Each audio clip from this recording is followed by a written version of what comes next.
अल्हम्दुलिल्लाहि रब्बिल आलमीन अर्रहमानिर रहीम मालिकि यौमिद्दीन अल्लाहुम्मा सल्लि अला मुहम्मद व अला आले मुहम्मद व अज़वाज मुहम्मद व अस्हाब मुहम्मद व जमी उम्मत मुहम्मद सल्लल्लाहु तआला अलैहि व आलिहि वसल्लम।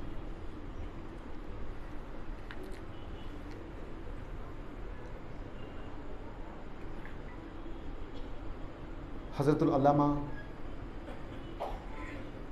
मौलाना अबू बकर साहब तैबी दामत बरकातुहुल आलिया जो इस जलसे के रूह रवा हैं और जलसे के सदर आली जनाब रियाज फ़ारूक़ी साहब क़िबला सोशल वर्कर हैं माशाअल्लाह, और आली जनाब अब्दुल हमीद अथनी साहब और ज़िया पठान साहब और सामाईन, अस्सलामु अलैकुम वरहमतुल्लाहि ताला वबरकातुहू।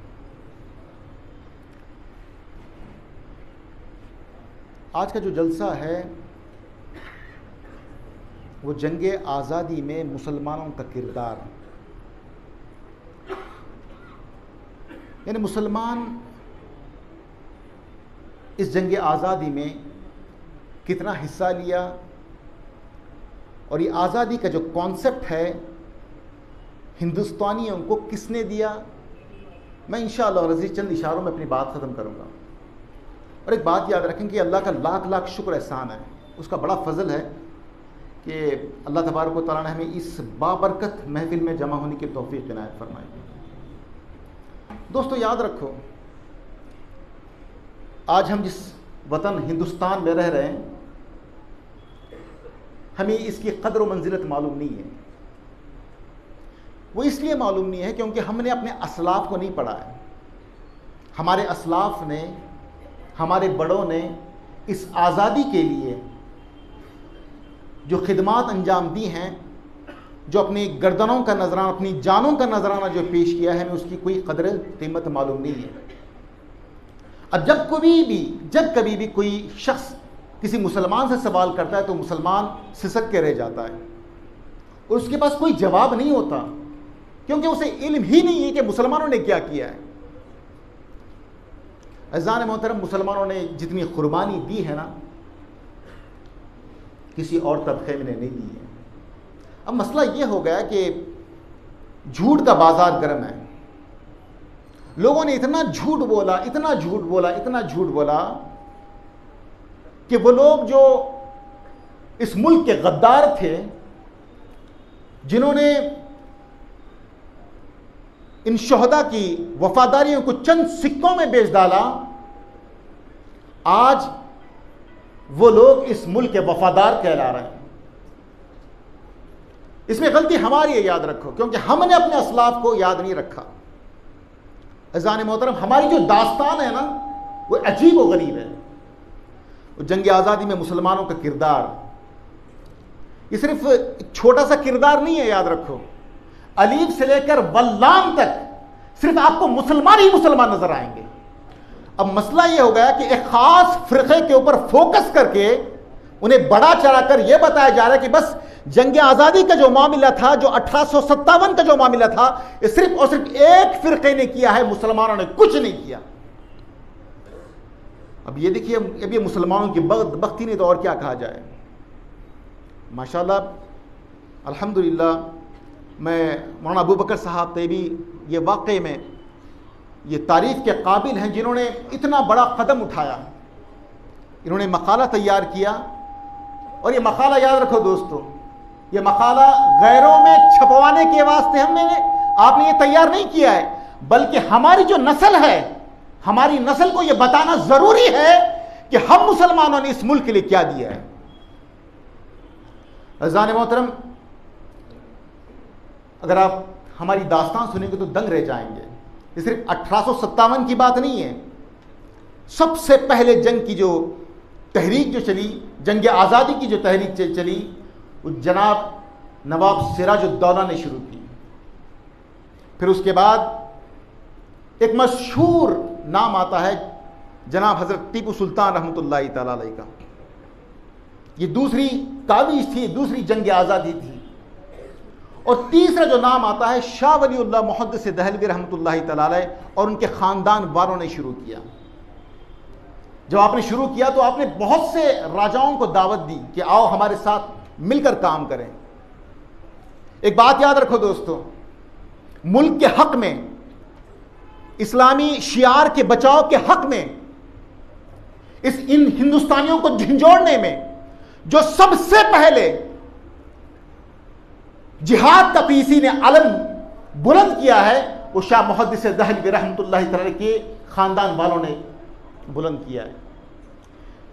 इन लोगों को पता नहीं था कि जंग आज़ादी क्या होती है, जंग क्या होती है, इन्हें कुछ पता नहीं था। ये जंग का तस्वुर देने वाले कोई और नहीं, ये मुसलमान थे। हम लोगों ने इन्हें लड़ना सिखाया, हम लोगों ने इन्हें तहजीब बताई, हम लोगों ने इन्हें बताया कि आज़ादी क्या होती है। मगर अजीब और गरीब बात है कि हमने अपने असलाफ को छोड़ दिया है। आज ये लोग हमारे सरों पर सवार होकर चढ़ बैठे हैं। अज़ीज़ान मोहतरम, एक बात याद रखो, मुसलमानों ने ऐसी आज़ादी नहीं पाई, हिंदुस्तानियों ने ऐसी आज़ादी नहीं पाई। आपने एक किताब का नाम सुना होगा कि सिक्के का दूसरा रुख। इसमें तमाम के तमाम इक़्तिसाबात इसमें मौजूद हैं। एक बंदा है जो उस ज़माने में टाइम्स ऑफ इंडिया का एडिटर हुआ करता था। ये बेसिकली आयरलैंड का हुआ करता था। टाइम्स ऑफ इंडिया, डीलिंग इसका नाम है। बेसिकली ये आयरलैंड का था। ये बंदा अपने मकाले में लिखता है कि हम लोग जो बिलखुसूस मुसलमानों के ऊपर जो तशद्दुद बर्पा कर रहे हैं कि इसकी मिसाल कहीं पर भी नहीं मिलती। हमें पता नहीं कि हम कल क़यामत में ईसा मसीह को किस मुंह से दिखाएंगे, कौन सा मुंह लेकर जाएंगे। वो कहता है कि टेक पर चढ़ने से पहले पहले, फांसी पर चढ़ने से पहले पहले मुसलमानों को सुअर की चर्बी से लीप देना, जिंदा मुसलमानों को सुअर की खालों में जकेट देना, इन्हें जिंदा जला देना और एक मुसलमान को दूसरे मुसलमान पर बदफेली के ऊपर उभारना और करवाना, ये इतने बदतरीन हरकत हैं कि इसका कोई भी समाज तसव्वुर तक भी नहीं कर सकता। हम इसका तसव्वुर कर ही नहीं सकते।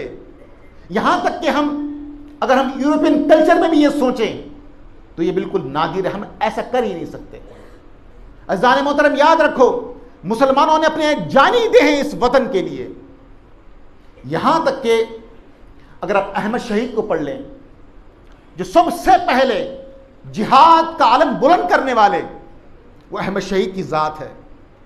अहमद शहीद से लेकर अबुल कलाम आज़ाद, हुसैन अहमद मदनी और हफीज़ुर रहमान रहमतुल्लाहि तआला अलैहि मजमाइन, ये तमाम के तमाम, यानी पहले से लेकर आखिर तक सिर्फ आपको मुसलमान ही मुसलमान नजर आएंगे। और मुसलमान का किरदार बिल्कुल नुमा है, याद रखो दोस्तों। और मुसलमानों ने इस वतन की आज़ादी के लिए जो काविशें की हैं, जो मेहनतें की हैं, इसका कोई नेमुल बदल नहीं हो सकता। इसमें कोई शक नहीं, इसमें कोई शक नहीं कि इसका बदला अल्लाह तबारक व तआला की ज़ात ही देगी।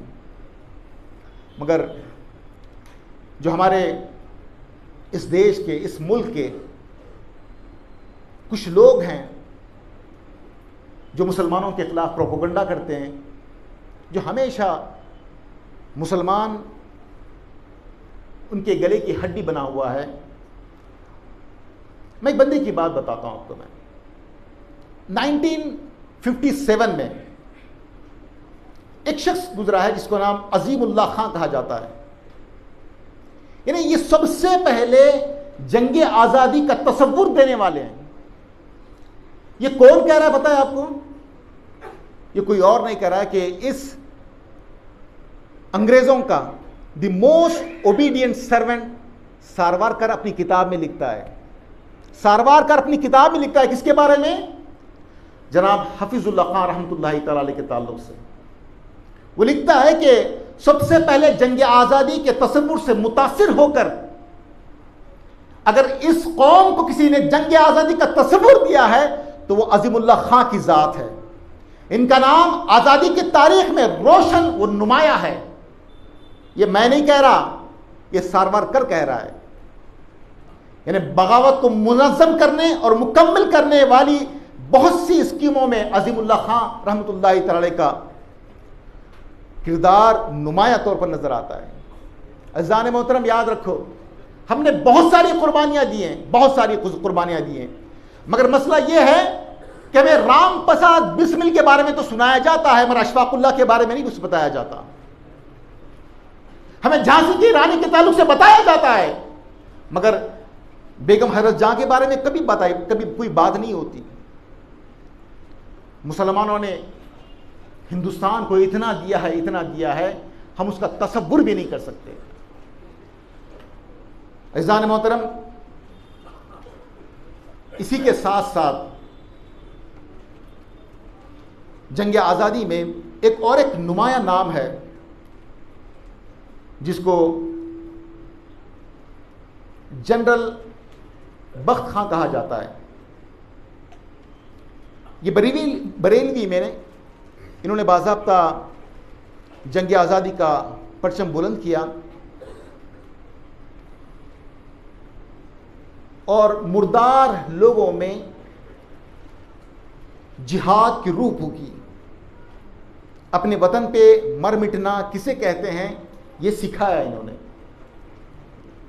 जनरल बख्त खां, इन्हीं की कोशिशों की वजह से खान बहादुर खान दोबारा हुकूमत में आए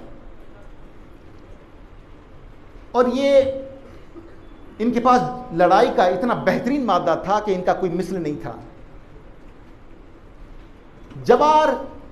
जवाहरलाल नेहरू अपनी किताब में लिखते हैं कि इसमें कोई शक नहीं कि अगर दिल्ली की सारी जंग का ताज कोई था तो वो बहादुर शाह जफर थे। पैर और हाथ मुसलमान और हिंदू थे, मगर दिमाग बख्त खां थे। ये मैं नहीं कह रहा, जवाहरलाल नेहरू कह रहे हैं। अज़ीज़ान मोहतरम, बहादुर शाह जफर ये मुगलिया सल्तनत का आखिरी बादशाह है। मामला ऐसा था कि बादशाह सिस्कियां ले रही थी, ना इनके पास पैसा था, खजानों पे मुकम्मल तौर पर अंग्रेजों ने झाड़ू मार दिया था, कुछ भी नहीं था इनके पास, ये मुकम्मल तौर पर जीरो हो गए थे। मगर आन की आन में बहादुर शाह जफर ने 1 लाख की फौज जमा की, क्योंकि इनके नाम पर मर मिटते थे लोग। और 1 लाख की जब फौज जमा हुई ना इनके पास खाने की कोई रसद थी, ना इनके पास कोई गोला बारूद था, कुछ भी नहीं था। मगर उस वक्त के नवाबों ने, बिलखुसूस बहादुर शाह जफर ने, अपने घरों के औरतों के जेवरात को बिकाया, बर्तनों को बिकाया, घरों के साजो सामान को बिकाकर कारतूस से इन्होंने तैयार किए हैं। ये कोई मामूली कुर्बानी नहीं है। इसी तरह बहुत सारे नाम हैं, बहुत सारे नाम हैं। अज़ीज़ान मोहतरम, और एक नाम आता है जिसको मौलवी अहमदुल्लाह शाह रहमतुल्लाहि तआला कहा जाता है। अब देखिए, वही सारवारकर अपनी किताब में लिखता है कि यहां तक के सारवारकर ने उनकी हैयत को बताने पर मजबूर हो गया कि वो दिखते कैसे थे, इनका चाल चलन कैसा था, इनका बोल का अंदाज कैसा था। ये चीज को भी इसने अपनी एक किताब में रकम किया है। और वो लिखता है कि मौलवी जो है, मौलवी साहब खद में बड़े ऊंचे और दुबले पतले थे और बहुत ही घट बदन थे। और लिखता है कि नोक वाली उनकी नाक थी और बहुत ही बहादुर मुसलमान थे। इस्लाम के उसूल पर मुकम्मल तौर पर यकीन रखने वाले और अल्लाह की ज़ात पे मुकम्मल भरोसा और यकीन रखने वाले थे। और ये आगे लिखता है कि हमें इन मुसलमानों से बहादुरी सीखनी चाहिए। बहादुरी भी किसी ने सिखाया है इनको, तो हम मुसलमान हैं। हम मुसलमानों ने इन्हें जीना सिखाया है, हम मुसलमानों ने इन्हें जिहाद सिखाया है, हम मुसलमानों ने वतन के ऊपर मर मिटना इन्हें सिखाया है। मगर आज ताज्जुब की बात यह है कि हम मुसलमानों से यह वफादारी का सर्टिफिकेट मांगते हैं। शर्म आनी चाहिए। अज़ीज़ान मोहतरम, याद रखो मुसलमानों, हमें इनके आंखों में आंखें डालकर बात करो आप कि आप ज्यादा वफादार हैं या हम ज्यादा वफादार हैं। हम ज्यादा वफादार हैं। वफा की खुशबू हमारे से आती है। जंग आजादी को तहरीक की शुरू करने वाले मुसलमान हैं। सबसे पहले कुर्बान होने वाले मुसलमान हैं। अपने घरों को लुटा दिया इन्होंने, अपने बच्चों को लुटा दिया, अपने जमीनात को इन्होंने लुटा दिया। अगर आपको यकीन ना आए, अज़ान मोहतरम, क्योंकि वक्त की बड़ी तंगी है, मैं जल्दी अपनी 2-4 मिनट वाली बात को ख़त्म करूँगा, क्योंकि मेरे बाद भी काफ़ी हजरात मौजूद हैं। तो आज ये जो बाज़ार जो गर्म है ना, कि आपसे बाज़ाब्ता सर्टिफिकेट मांगी जाती है कि कौन ज़्यादा देशभक्त है नहीं है। 2-4 लाख को छोड़कर बाकी सब के सब लोग यहीं के है ना। इनकी जो, अगर आप तारीख उठाकर देखें तो तकरीबन हिंदुस्तानी मुसलमान द्रविडियंस थे, इन्होंने इस्लाम को अपने गले से लगाया। अज़ीज़ान मोहतरम, हमें इनको सफाई देने की ज़रूरत नहीं है, मगर ज़रूरत इस बात की है कि हम अपनी नस्ल को अपने असलाफ के क़ुरबानियों के ताल्लुक़ से बताएं। 1857 में, याद रखो दोस्तों, 1857 में जब जंग आज़ादी लड़ी गई ना, सिर्फ दिल्ली में 1 नहीं 2 नहीं बल्कि 14,000 उलमाए किराम को फांसी दी गई, क्योंकि यही वो उलमाए किराम थे जो लोगों को जिहाद के लिए उभारते थे, वतन परस्ती के लिए उभारते थे, यही उलमा थे। मगर कितने, 14,000 उलमाए किराम को। और दिल्ली के अतराफ में 1 नहीं 2 नहीं बल्कि 58,000 उलमा और हुफ्फाज को फांसी दी गई। मैंने अपने बचपन में देखा है कि जब हमारी उम्र 9 साल या 10 साल थी, बीजापुर में सिर्फ एक या 2 मस्जिद में तरावी हुआ करती थी। आप बड़े हजरात यहां पर मौजूद हैं, 1 या 2 जगह तरावी हुआ करती थी। क्यों? तकरीबन 70 साल का अरसा गुजरा है ये हुफ्फाज, ये उलमा को तैयार करने में। आज अल्लाह का लाख लाख शुक्र एहसान है कि आज बीजापुर के हर मस्जिद में तरावी पढ़ी जाती है। तो दोस्तों, ये कितना बड़ा गैप आया, देखिए ये गैप क्यों आया था? क्योंकि सबसे पहले उलमा ने अपनी जानों का नजराना इस मुल्क के लिए दिया है। बस अल्लाह तबारक व तआला से दुआ है कि अल्लाह तबारक व तआला हमें इस मुल्क के ऊपर मर मिटने की तौफीक इनायत फरमाए।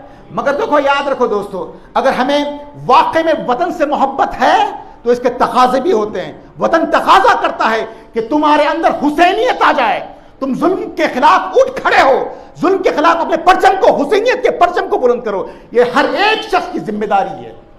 बस अल्लाह तबारक व तआला से दुआ है कि अल्लाह तबारक व तआला हमें कहने और सुनने से अमल की तौफीक इनायत फरमाए, और यहाँ पर बैठे और हमारे मुल्क के हर एक मुसलमान के अंदर हुसैनियत को अल्लाह तबारक व तआला दाखिल फरमाए। वमा अलैना इल्लल बलाग। सॉरी।